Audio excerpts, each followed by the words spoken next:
হে কবি, নীরব কেন? ফাল্গুন যে এসেছে ধরায়, তুমি লবে নাকি তা বন্দনায়? কহিল সে স্নিগ্ধ আঁখি তুলি, দক্ষিণ দুয়ার গেছে খুলি। বাতাবি নেবুর ফুল ফুটেছে কি আমের মুকুল। দক্ষিণা সমীর তার গন্ধে গন্ধে হয়েছে কি অধীর আকুল। এখনো দেখনি তুমি?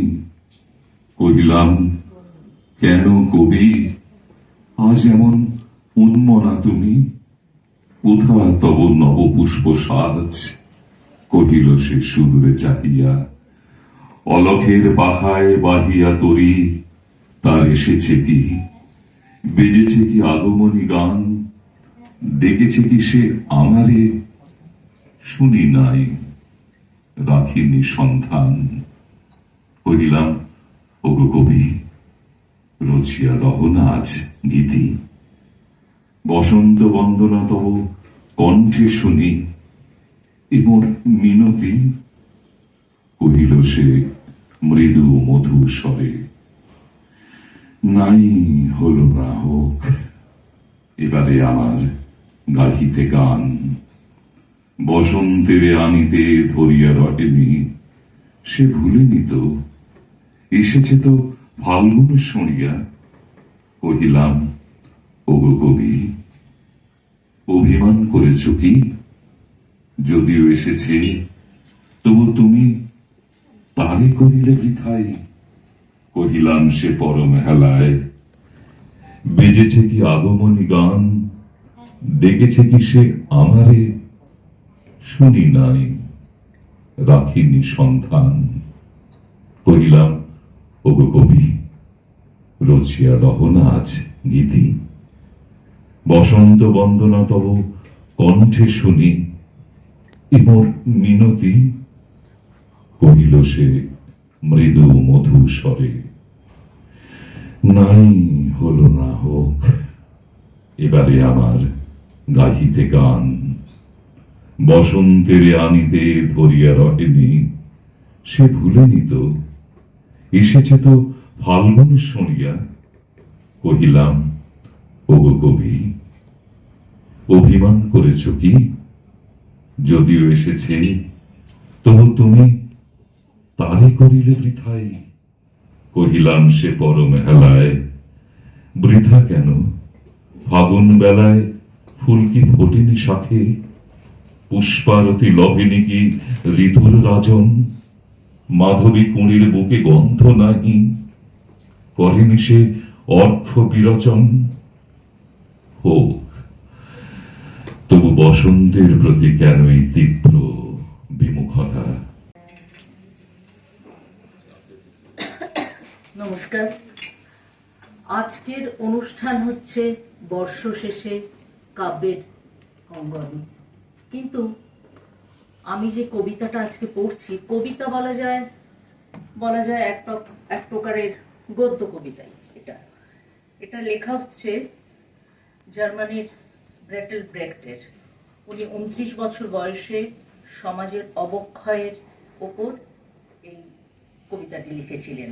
এর বঙ্গানুবাদ করেছিলেন কেয়া চক্রবর্তী এবং অজিতেশ বন্দ্যোপাধ্যায়। আমি একদম মূল ওনাদের লেখাটাই পড়ছি। এটা এমনি অনেকেই পড়ে, এটা চেঞ্জ করা হয়েছে, অনেক কিছু নিজেরা নিজেদের মতো বা কেউ একজন করে নিয়েছেন। আমি সেটা পড়ছি না, আমি মূল কবিতাটা পড়ছি।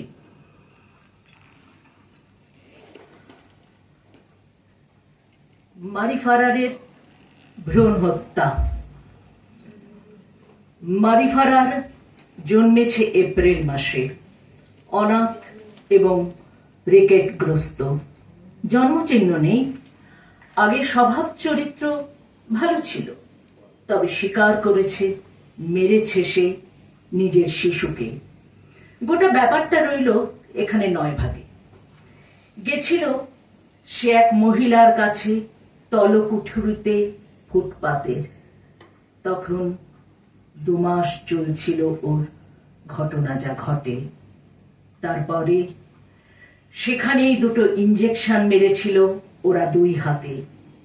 লেগেছিল খুবই, অথচ পেটটা খসেনি মারির সেইবারে।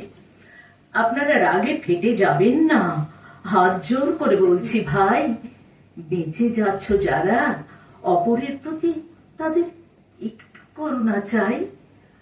তক্ষুনি সব পাওনা গন্ডা চুকিয়ে দিলেও কথা মতো ওটা রয়ে গেল। তারপর থেকে বুক পেট কষে বাঁধল সে, কাঁচা মদও খেলো গোলমরিচের গুঁড়ো ফেলে দিয়ে। যথাযথ হলো না কিছুই, তেড়ে বমি হলো, উগ্রর সবই পানদোষী।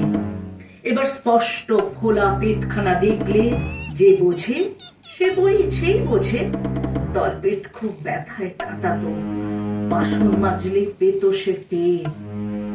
শিকার গেছেও তখনও অতটা বাড়েনি শরীর, মা হবে যে, মাতা মেরিকেই প্রাণ দিয়ে ডাকে, আশায় মরেছে চাষাটা ফের। তবু আপনারা চটে যাবেন না, হাত জোর করে বলছি ভাই, বেঁচে আছো যারা, বাদ বাকিদের অল্প একটু করুণা চাই। যাই হোক, ওই ডাকাডাকি করে লাভ হলো শুধু ঘোড়ার দিন। চেয়েছিল বড় বেশি, ওদিকে পেট জয়ঢাক। সভা ঘরে প্রার্থনা কালে মাথা ঘুরে যায়, ঝাপসা দু চোখ, হাত পা হিম। ক্রুশের সামনে নামে কাল ঘাম, হাঁটু গেড়ে বসে ভেঙে পড়ে, তবুও সে তার দশাটা লুকোতে ভান করে চলে প্রাণপণে, যতক্ষণ না জন্মপ্রহর ঘাড়ের ওপর এসেছে ওর। ঘটনাটা এত সাদামাটা, তাই আসবে না কোনোদিন মনে। কোনো বেটা ছেলে ফুসলেছে ওকে, সাড়া দিয়েছে ও অতঃপর। কিন্তু দাদারা রেগে যাবেন না, করজোড়ে শুধু মিনতি এই, বেঁচে আছো যারা, অপরের প্রতি তাদের একটু করুণা চাই। বলছে মেয়েটা। ঠিক সেই দিন হয়তোবা ভোর হবে তখন, সিঁড়ি ধুচ্ছিল ঘষে ঘষে খুব, অমনি আতের অন্দরে নখ দিয়ে যেন খামচালো কিসে, কেঁপে ওঠে সারা গতর মন। যাই হোক, সেই বিকট ব্যথাটা সয়ে গেল শুধু চুপ করে। তারপর রোদে কাপড় শুকলো, ওদিকে মাথাটা ছেড়ে যাবার জোগাড় এবার বুঝলো। তখনই এলো বিয়োবাসীর প্রহর।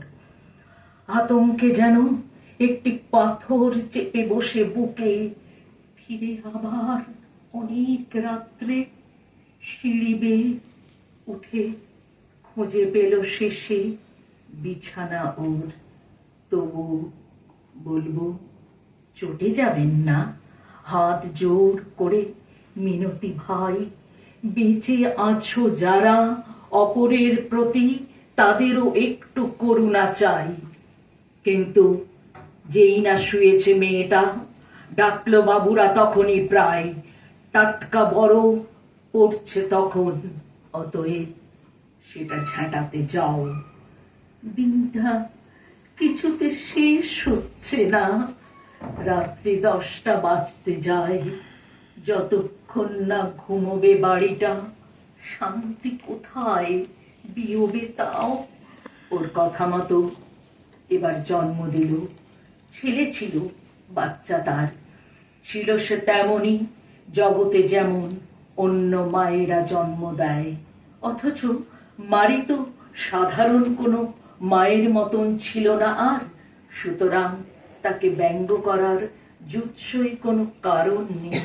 তবু আপনারা খেপে যাবেন না, করজোড় শুধু মিনতি এই, যারা বেঁচে আছো, অপরের প্রতি তাদেরও একটু করুণা চাই। এবার বরং গোটা কাহিনীটা ওকে শেষ দাক বলতে দাও।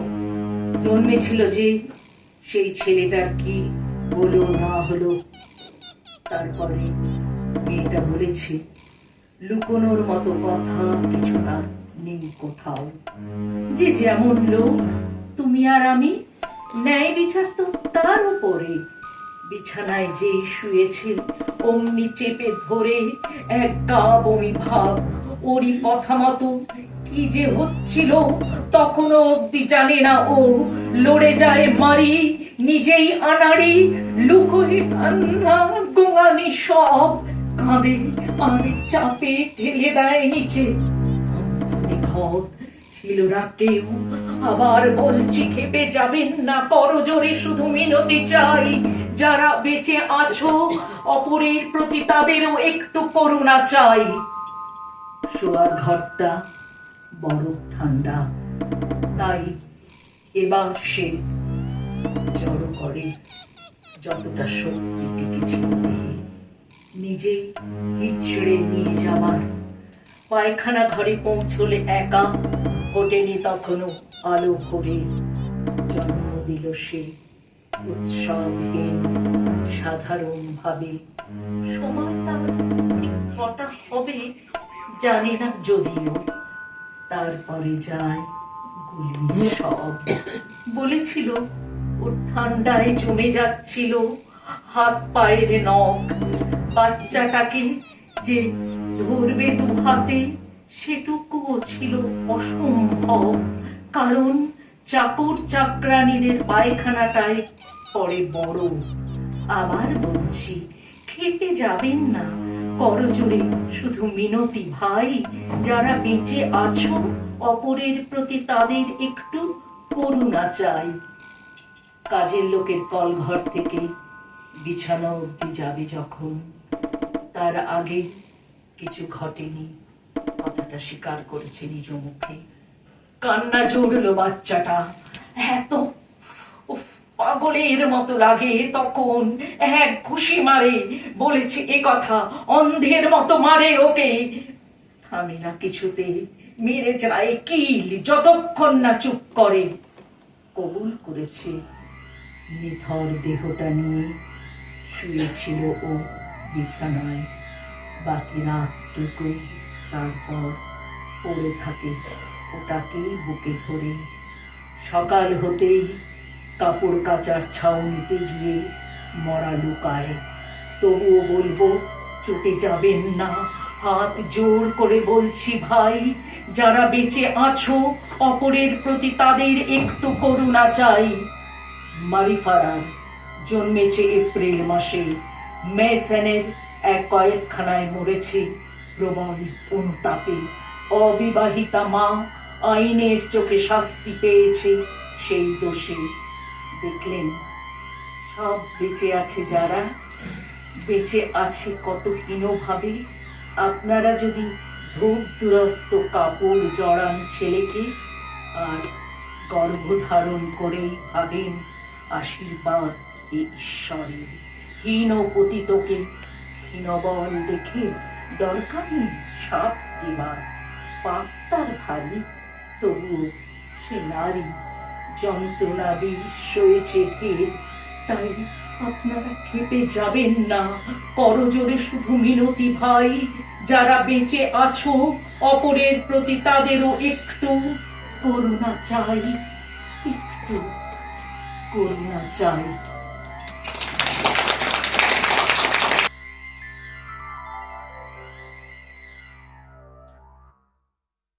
তুমি কি চাও আমার ভালোবাসা? চাই। গায়ে কিন্তু তার কাদা মাখা। যেমন তেমন ভাবেই চাই। আমার আখেরে কি হবে বলা হোক। বেশ। আর আমি জিজ্ঞেস করতে চাই, করো। ধরো আমি কড়া নাড়লাম, আমি হাত ধরে ভেতরে নিয়ে যাব। ধরো তোমাকে তলব করলাম, আমি হুজুরে হাজির হব। তাতে যদি বিপদ ঘটে? আমি সে বিপদে ঝাঁপ দেব। যদি তোমার সঙ্গে প্রতারণা করি? আমি করে দেব। তোমাকে তর্জনী তুলে বলবো গান গাও। আমি গাইবো। বলবো কোনো বন্ধু এলে তার মুখের ওপর দরজা বন্ধ করে দাও। বন্ধ করে দেব। তোমাকে বলবো প্রাণ নাও। আমি নেব। বলবো প্রাণ দাও। দেব। যদি তলিয়ে যাই, আমি টেনে তুলে আনবো। তাতে যদি ব্যথা লাগে, সহ্য করব। আর যদি থাকে বাধার দেওয়াল, ভেঙে ফেলবো। যদি থাকে 100 চিঠি, গিট তাহলেও। তুমি চাও আমার ভালোবাসা? হ্যাঁ, তোমার ভালোবাসা। তুমি কখনোই পাবে না। কিন্তু কেন? কারণ কারণ যারা কৃতদাস আমি তাদের কখনোই ভালোবাসি না। গল্প 4 মাস হলো তোমার বিয়ে হয়েছে। এরই মধ্যে তুমি কেমন অচেনা হয়ে গেলে আমার কাছে। কেন তোমার এরকম মনে হচ্ছে কেন নতুন বৌঠান? আমি তো তোমার মনের মধ্যেই রয়েছি। মিছে সান্ত্বনা কেন দিচ্ছ আমার প্রাণের রবি? আমি জানি তুমি এখন তোমার নতুন বউকে নিয়ে খুব ব্যস্ত। আমার ঘরের ঠিক উল্টো দিকেই তোমার ঘর। বেশিরভাগ সময় তোমার ঘরের দরজা বন্ধ থাকে। বালিকা বধূকে তো নিজের মনের মতো করে গড়ে তুলতে হবে।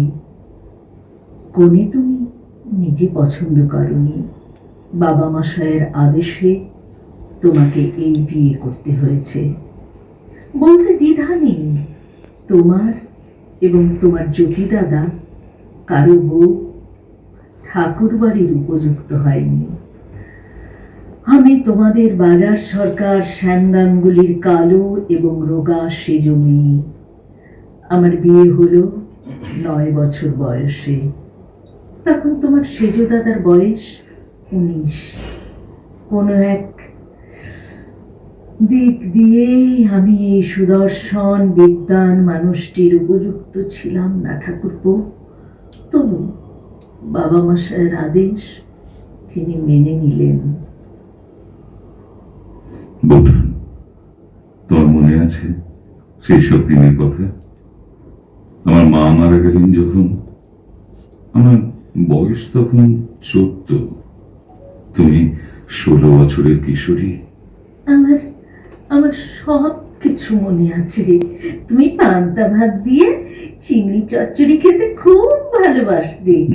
স্কুল থেকে এসে ব্যাগ রেখেই তুমি চলে আসতে আমার কাছে। আমার হাতে মাখা পান্তা ভাত ও চিংড়ি চচ্চড়ি খেতে তুমি খুব ভালোবাসতে। বলতে, বৌঠান, তোমার হাতে কি জাদু আছে বলো তো? মনে যেন অমৃত খাচ্ছি। ঠাকুরপো, আমার তখনও বিয়ে হয়নি তোমার সেজ দাদার সাথে। আমরা তোমাদের এই ঠাকুর বাড়ির নিচের তলার সাথে অন্ধকার ঘরে থাকতাম। তোমাদের অন্যান্য আশ্রিতারাও সেখানে থাকতো। দেখলাম তুমি উপর তলার বারান্দায় দাঁড়িয়ে আকাশের দিকে চেয়ে আছো। আমি তোমার দিকে তাকিয়ে হাত নাড়লাম। তোমার মনে আছে বাবু? ওটা মনে নেই। আসলে আমি তো কখনো নিচের দিকে তাকাতাম না। আমি আকাশের দিকে তাকিয়ে আকাশের রঙের খেলা দেখতাম।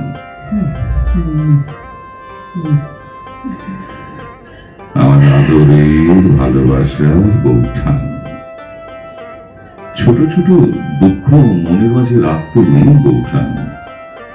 বর্তমান এবং ভবিষ্যতের থেকে আনন্দ খুঁজতে হয় বুঝলে, আমার আদরের বৌঠান।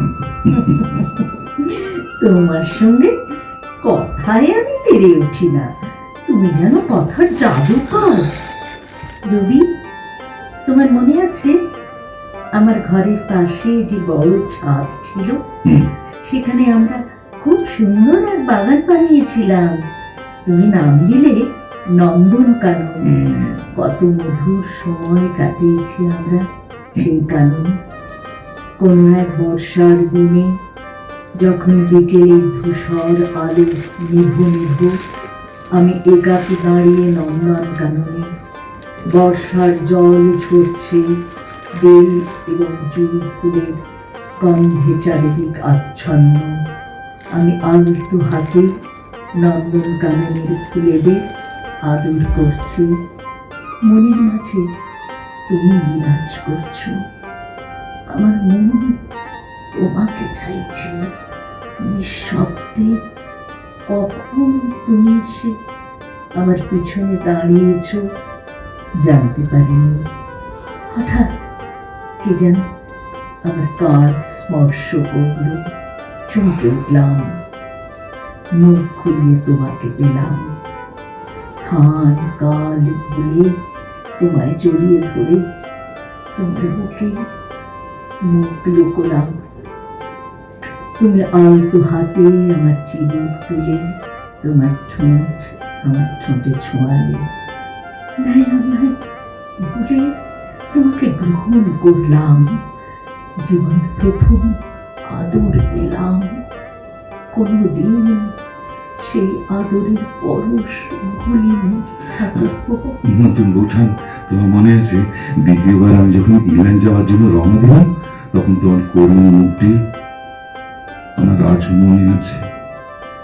তুমি যেন বলতে চাইছো, আমার বন্ধু, আমার প্রাণের রবি, তুমি যেও না।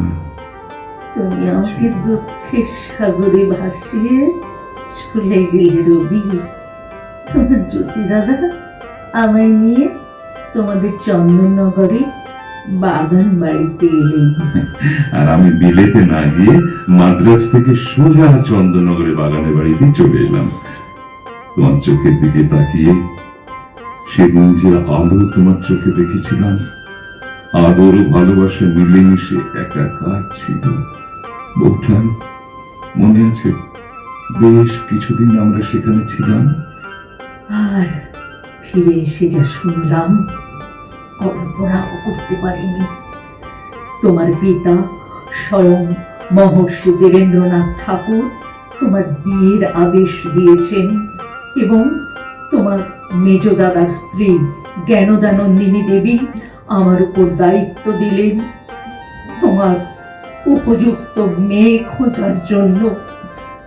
মেজ বৌঠান কোনোদিন আমাকে ভালোবাসতে পারেননি, আজীবন হেও করেছেন, হেও করেছেন। থাক থাক বৌঠান, পুরনো কথা থাক। মনে আছে তোমার সেজ দাদার লেখা নাটক অলিকবাবু?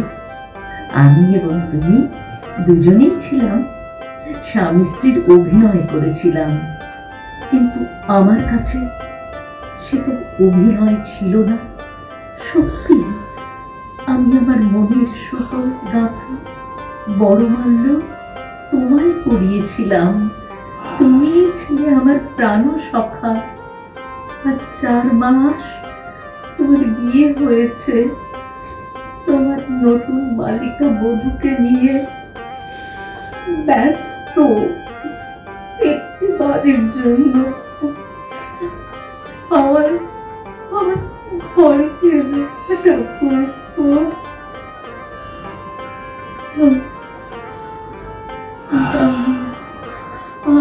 আমি কোথায়, আমি কোথায়, কোন অন্ধকারে ভেসে চলেছি, ভেসে চলেছি। রবি, রবি, তুমি কোথায় রবি? একবার, একবার এসো আমার কাছে। পৃথিবী ছেড়ে যাওয়ার সময় একটি পালের জন্য এসো, আমার কাছে এসো রবি। এক ঝাঁক জলপরীর সঙ্গে আমি এসে চলেছি অসীম পুরে, আমি ভেসে চলেছি অসীম পুরে।